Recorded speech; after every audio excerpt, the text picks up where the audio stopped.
Here are ways you can be authentic and still perform intentionally. Number one, define your core truths first. You can't be authentic unless you know what authenticity means to you. Like, ask yourself, what do I value most, even when no one is watching? What principles do I refuse to compromise on? Huh? What version of me feels most real and alive? Because authenticity starts with inner clarity, not external approval. Number two, know when you're performing and why. Intentional performance isn't fake, it's strategic self expression. Example, you speak more formally in a boardroom, not because you're hiding, but because you're adapting to be heard. Another example is you soften your messages for a wider audience, not to dilute your message, not to dilute your truth, but to make it digestible. You know, like you have to check, am I doing this to serve a purpose or to be liked? Number three, honor emotional honesty in private. Even if you filter it publicly, sometimes you'll need to filter what you say in public. That's very wise. But your emotions deserve to be felt fully somewhere. Like you can practice journaling. You can journal your raw truth that you can't share out there. Like you can talk to someone who doesn't need the performance, someone you can be vulnerable with. You can sit in silence and name your actual feelings. Filtered expression in public is fine, but unfiltered reflection in private, now that is essential. Number four, perform only in spaces that deserve it. There's a difference between adjusting to be understood and shrinking to be tolerated. You have to ask yourself, is this space worth my strategic energy? Does this environment allow for growth or demand my silence? Your authentic self is sacred. Don't waste performance on shallow stages. Number five, use the Three-Selves model to stay anchored in your authenticity while navigating different environments.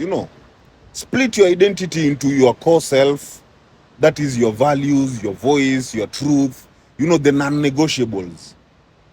The second self is the professional self, like how you adapt your truth to build and to influence, flexible but honest. And the third self is the performer self, how you present in temporary roles, media, branding, events, strategic but grounded. Switch gears without switching souls. Number six, catch and reject false performances. Sometimes you perform not to lead or influence, but out of fear or shame. Watch for laughing when something isn't funny. Why would you be laughing when something is not funny? Watch out for that. Again, watch out even peer for over-explaining your boundaries. Watch out for performing humility to be palatable. Watch out again for agreeing just to avoid discomfort. When you feel it, pause, then return to your truth. What do I actually feel right now? Would I say this if I wasn't afraid of judgment? Would I say this? Number seven, set clear performance boundaries. Before entering any social or professional space, ask yourself, what version of me is needed here? What am I willing to compromise and what's off limits? How will I know if I'm losing myself? Set emotional and energetic boundaries so that even if you are adjusting, you don't abandon. You understand? Number eight, check in with your body. Your nervous system tells you when you're betraying yourself. And here are some of the signals that you are out of alignment. Like you might be having a tight chest, shallow breath, overthinking before speaking, regret after conversations, feeling drained after being on, after like meeting people, after yani feeling yourself outside there. If you feel this, then slow down, reconnect to your breath. Hey, VP, reconnect to your breath, reaffirm your truth mentally. You know, I'm safe to be myself. Number 9, reclaim the role of a performer and reclaim it as a tool, not an identity.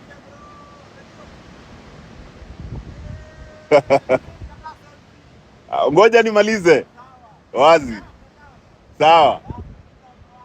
Haya. Man, it's good to be appreciated by fans, man.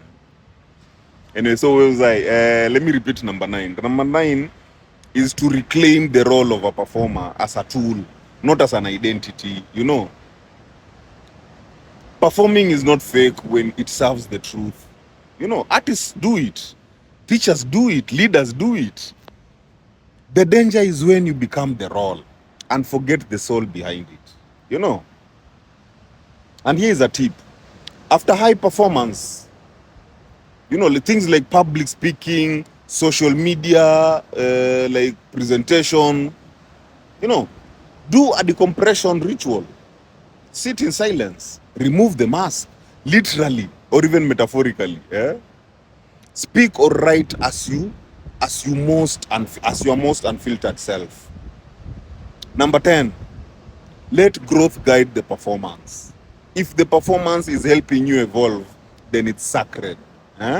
If it's disconnecting you from your essence, then it's toxic. You can ask yourself, am I becoming more aligned or more exhausted? No. Let performance serve growth, not mask decay. I perform to be understood, not to be validated. You know, you have to affirm yourself to that. You know, affirm to yourself that I adjust my tone, not my truth. I am fluid in my form, but I am rooted in my essence. My people, heal. Heal.